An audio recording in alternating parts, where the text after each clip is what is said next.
Guys, thanks for visiting the website. Hey, I want to show you something. It's Triggersafe. That's why you came to the website. Guys, normally we go out, we talk to people, we explain the product to them. I want to do it on here. Instead of just reading words, I want you to be able to see a video, understand what we're talking about, all right? Here's the deal. ADs, NDs, whatever you want to call it, negligent discharges, accidental discharges. Guys, they happen all around the country on a semi-regular basis, right? Usually kept pretty quiet. If it involves police officer, teammate, SWAT team member, or something like that. Things are handled, but it's kept kind of quiet. That's embarrassing to begin with. Anybody got injured, it's even horrifically even worse.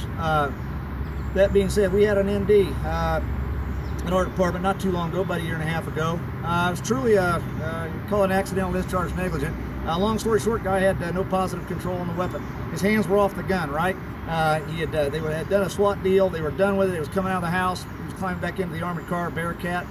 He had let go of the rifle. Went to climb up into the Bearcat, had his regular tack vest on, had some gear on it. As near as they can figure, safety came off. Don't know when. You know the deal with that. It happens occasionally. Safeties get swiped off on M4 products, depending on what we're doing with the gun, right? At some point, the safety had been off the gun. He was in the fire position. He went to climb up into the Bearcat, took his hands off the rifle, about like this, gun was in front, went to climb up into the vehicle, and as near as we can tell, somebody behind kind of saw it. Looks like maybe part of the flashbang he had on the front of his gear got inside the trigger well up here. As he went to climb, but bam, cooked off a round. Straight down, by the grace of God, nobody got injured. Embarrassed, yes. Injuries, no. It's a big deal. It spurred a conversation with me and a couple other guys. My partner, Vinny Harper, a discussion. We threw some ideas around. About 15 minutes later, we came up with an idea. So, my buddy went home. He makes holsters out of Kydex, right? Everybody knows Kydex.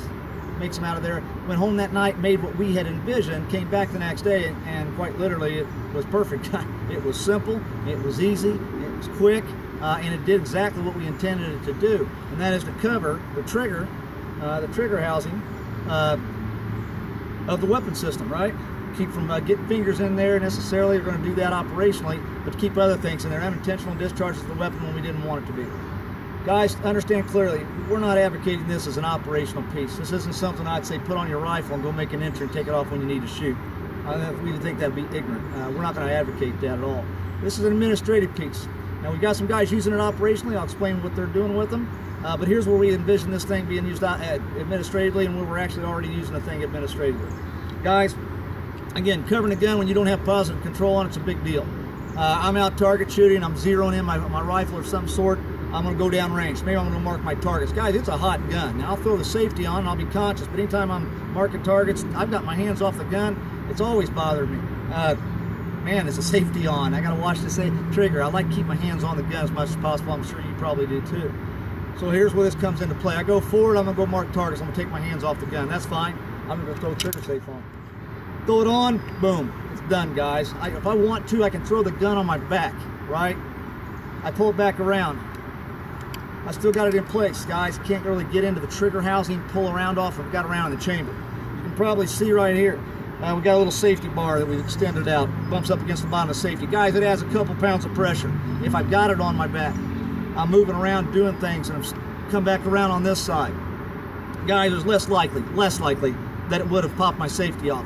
And if it pops the safety off, there's a good chance the Triggersafe comes off. Should be an indicator I got a problem. Maybe I better check my stuff. Okay, again, administratively, training is another huge aspect where we're using them here at our department. We're running them on guns. Guys, if you're going to dry fire, show guys at a rifle school, you're going to run a rifle school, you're going to show guys how to manipulate the weapon, do their business with their gun, and it's a dry gun to begin with. I've got a chamber flag in here. This one's empty, no mag in. Guys, if you've got the Triggersafe on, it makes life a little bit better. Okay, I'm going to be manipulating the trigger on this one anyway right now. If I was doing something else, a tap rack, we're truly running dry fires, doing other manipulations, then we'll take the Triggersafe off and we'll do the manipulations. But if I'm doing bounding overwatch and just simulating and showing guys, or we're running in a building, hey, string your guns, guys. Let's go run this building, this new school, this new office building. Let's go run a little bit in here. We'll do some dry runs through the structure. Just string your gun. Okay, string might work. The flag may work right up until I'm on the other side. Okay, without a Triggersafe or anything on the gun, I got no idea if the gun's loaded, bolts forward. I have no idea. I mean, I know the mag's out. That's about all I know. All right, but with Triggersafe in place, you can tell that at least we got something in place there you'd have to physically remove that to make the thing go off. Got both sides of the gun that I can see it from a distance as far as the safety and training aspect, thing like that. Guys, civilians, you want to keep your gun loaded? Some do. I mean, some guys go into car carry, what you call it, car carry, whatever you call it in your part of the area, guys. But bolt forward, magazine in the gun, loaded magazine in the gun, bolt forward, chamber empty, nothing in the chamber, right? Okay, I'd have to cycle the gun basically to get it up and running before I did business. Some guys run their guns loaded, right? In a truck, a civilian maybe out west, got coyote problems. Hell, even here where I'm at, we got coyote problems. But maybe you keep a loaded AR system in your car or your truck, or even if your car. If you run it loaded, guys, keep the trigger safe on it, right? Now, if I have an accident, things move around, it gets bumped. If it was loaded and my safety came off accidentally, the gun's not going to go off, right? Got a lanyard hole in it. You want to lanyard it to something behind the seat of your truck, or if you've got a squad car and you do run it loaded, some guys do. I grab the gun, I pull it out, safety come right there. The trigger safe will fall right off if you've got a lanyard on there, okay? Some guys want the lanyard attached to other places. That's totally up to you. We put the hole in there. Got a couple ways to get the thing on and off. It's pretty simple, guys. It just noses up and it pops into place. It stays on, and there's both sides of it. It stays on, it does its business, right? You want to take it off, then fine. Then just take it off, stow it in a pocket, do your business. All right? You want to put it back on, put it back on. SWAT team guys, you're in the van maybe, you're in a Bearcat, or you're on a perimeter. They told you to go rest for a minute. You got 20 minutes off, or hey, it's going to be another 35 minutes before we do anything. We're going to sit here for a while. Well, instead of just sitting there with your hands on a gun, worried because we got 6 guys packed inside of an armored car or a van, throw the trigger safe on. Keep it in place. That way, at least I take my hands off the gun. Less likely something's going to happen, guys, okay? Again, it's just an added layer of safety. I don't think it's unnecessary. And given what we're talking about with an administrative area, kind of makes sense. That's how some of the guys are running the business. Want to get it off. Gosh forbid I need to get it off in a big hurry, right? Whatever happened, it wasn't administrative, but I got it on there and I want to get it off. Guys, it's not a problem. We got little shelves on here coming out at a 90-degree angle. It's right where your trigger finger rests. Guys, flick it off. You got your trigger finger there anyway, just it's gone. It's gone, and I'll do my business if necessary, okay? I'll go back and pick that piece up later. We make them in red. That's where the first one's coming off the line. They're going to get manufactured in August. That's where the injection motor is going to run them off the lines about August, which is the date we have right now, guys. We're going to run the first ones in red. Again, for training, obvious things like that. We can run custom colors if they want that. We'll make custom colors, okay? Right now, we're going to run red. That seems to be the universal thing right now. Guy, you want to paint it, then paint it. You want a black one for whatever, that seems to sell well. Spec Ops black or tactical black. Get your spray paint can out and knock yourself out, guys. You can do that, okay? But again, we're going to run them in red, come off the line like that, just for obvious reasons. Final couple of things, guys. Again, we've got a couple guys on a SWAT team here at Indianapolis, Indiana State Police. They're using the trigger safes on their weapons. They love them. The guys on the teams want them. A lot of it is for that downtime stuff. My hands are off the gun. I'm gonna go get a drink of water, but my gun's loaded, and I'm going to a rest area, so to speak. They've got water set up. The guys are on a perimeter. I'll go over here. I'll rest for my 20 minutes till I have to rotate back in. But I don't have to freak out because my gun is loaded. It's on my back. Okay, I can still be conscious of my safety, but I can relax just a little bit more. I know I got this in place. It's not going to catch on a piece of gear, which is prone to happen around the country. It does. Again, training accidents. I won't accidentally pull a trigger unless I physically take this off. If I had messed up, no magazine in the gun, I had a bolt forward, and I had a round in the chamber, and I didn't realize it. And we're doing whatever we're doing in the training environment. But I had a trigger safe in place. Guys, worst case scenario, if I forget, I can't pull a trigger. I go to do something just out of muscle memory, I can't pull. I'd have to physically remove this to pull a trigger. Guys, now we're getting into the realm of where that, that's kind of on you. That's kind of negligent.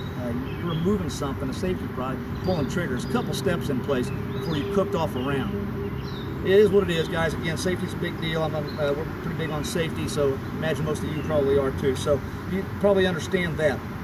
Final thing, some of these guys are using it operationally. Give you an example. The one guy runs it on his gun. If they're doing warrant services, he'll keep it on the gun until they're about 2 blocks out.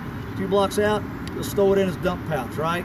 He'll go run his routes, do his thing, hit the house. Guys, if he's in the room, they've got guys on the ground, maybe they're going to cuff. We're not in a big hurry anymore. That's his theory, okay? We're not in a big hurry anymore. He'll take a minute. Hold on, guys. He'll put on the trigger safe. He'll put it behind his back, and he'll bend down. He'll go ahead and cuff his people up, right? He'll come back around, pull the trigger safe off, stow it in his pocket. He's ready to go. Again, not in a big hurry usually anyway when we're cuffing, okay? Most of the big stuff's over with.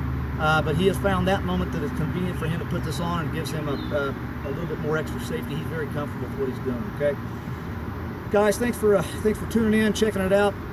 Again, if you have any questions, contact us. We're straight through Triggersafe. James@triggersafeteam.com. That's the email.